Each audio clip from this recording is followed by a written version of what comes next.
You're my greatest failure. 10 years of Grand Theft Auto Online, am I right, everybody?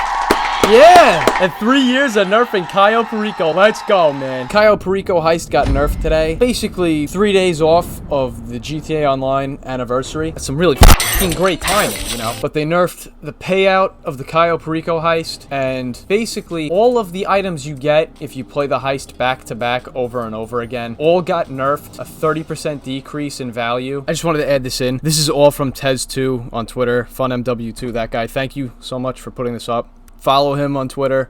He's a good dude.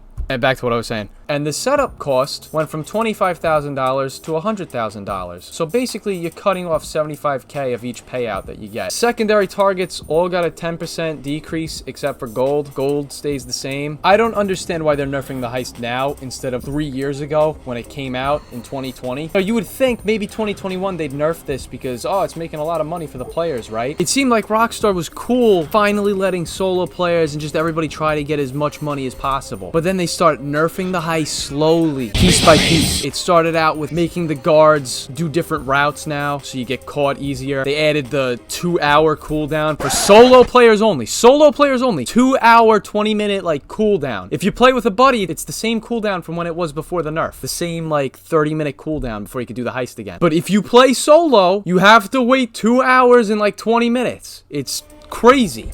And that brings us to today, where they have nerfed the heist again. This time, it's not like a time waiting thing. It's literally the heist payout value. It's $300,000 less. That is terrible. And I'm sure there'll be fucking idiot people that are like, oh, but this is a good change. You know, we need people to play more content than just Cayo Perico to make money. Well, you know, if you wanted people to play those other modes, make the payouts better. Or maybe stop putting new content behind $1 million paywalls, like the new Avenger missions. I mean, you literally have to buy the Avenger first. If anybody's at fault of less content, it's Rockstar themselves. They've removed the adversary modes, they've removed cars, they've removed armored trucks, they've removed special crates. These things are getting added back now as if they're new content. You know, I'm glad these are back in the game, but we had a lot more content that was original, and it didn't reuse assets. That's not to say we don't have a lot of content now. We do. We have a lot more. But who gives a fuck what I choose to make my money on in this game? It's literally called Grand Theft Auto. If I want to sit down and play Cayo Perico hours on end just making money, I should be allowed to do that. It's not hurting anyone other than...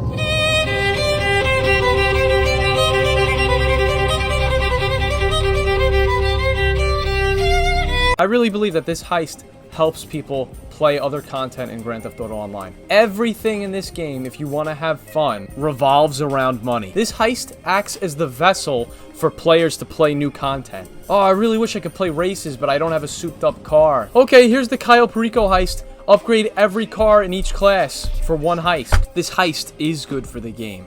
And the way the economy just inflated in Grand Theft Auto over the years, you really did need this. And you look at the most recent update. The newest jet is $7 million or $5 million with a trade price. The most overpowered jet in the game is $7 million. It just blows my mind. $1.5 million every run is great. You know, like the average supercar costs $2 million now. That's not even enough to get a car. Like, dude, look at this. I'm on the website. 1.9 million, 2.1 million, 2.3 million, 2 million, 2 million. This little piece of shit bike is $1.6 million. This piece of shit garbage bike. That's like crazy, dude. 2.9 million, 1.7, basically 2 million, 2.8 again, 2.9 again. Like, dude, this is crazy, the amount of money for just one car. And of course, there's people defending nerfs to Cayo Perico. Regardless if this is still the greatest way to make money in Grand Theft Auto Online, you used to make a lot more. Why are we just accepting this nerf to it? Oh, it's too overpowered, it's too easy to make money. I always remembered making money in this game for people was like the hardest thing. And then when this heist came out, it finally was like an achievable goal to get stuff that you wanted. Any nerf to this heist is like a slap in the face to people that make money legitimately. And people defending these changes, saying that the game needs to be like balanced or something. Let's remove the Oppressor Mark II before we start changing heist payouts, okay? The orbital cannon, or literally any god mode glitch. No, let's nerf the heist. And the people that say, oh, well, if you do this heist over and over again, it's a long, tedious grind. It beats sitting in a business building waiting for your money to grow over like the course of 4 hours. You're actually doing something in the game instead of just leaving your Xbox on to make money for you. But Cayo Perico is too boring for people. Obviously, if you do something over and over again, I'm sure it'll get a little boring. But the money at the end of Cayo Perico makes this boring feeling go away. Because as soon as you get the money, you could buy the car you wanted, you could buy an apartment, a garage, anything you want. And that's how it's always been. Like playing missions back on 360,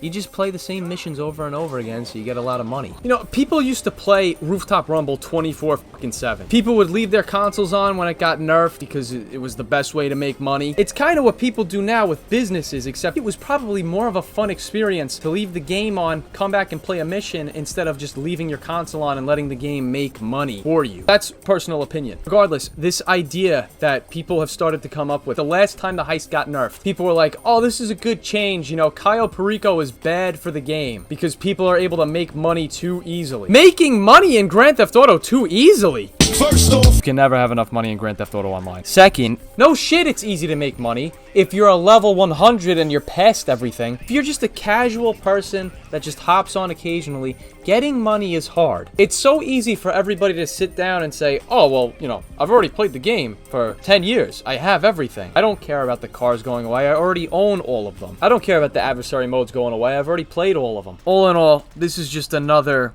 change from Rockstar to drive up shark card sales. I mean, you know, dude, how can you buy shark cards when Cayo Perico exists? You know, that's like the whole thing, because Rockstar doesn't make enough money from shark cards. This heist really was their biggest mistake. In my opinion, the Cayo Perico heist was going to be the final big update to Grand Theft Auto Online. You know how in some games, at the end of its life cycle, they throw in all the overpowered items at the end? Cayo Perico was that big overpowered thing at the end. It's literally just a tool for you to get as much fun items in the game as possible. And I think that Rockstar realized that they can pump out updates from 2024 to 2025 until GTA 6 comes out. They have all these new changes and GTA Plus now just to get last minute revenue from gullible morons that actually buy shark cards. And Cayo Perico, while not technically being the last update, it would be the last real update to the game. Either way, I think that's going to be where I stop talking about the 10-year-old video game. It doesn't matter. They're never going to change this back. It'll be like this forever for the rest of this game's life cycle. But let me know what you guys think in the comments.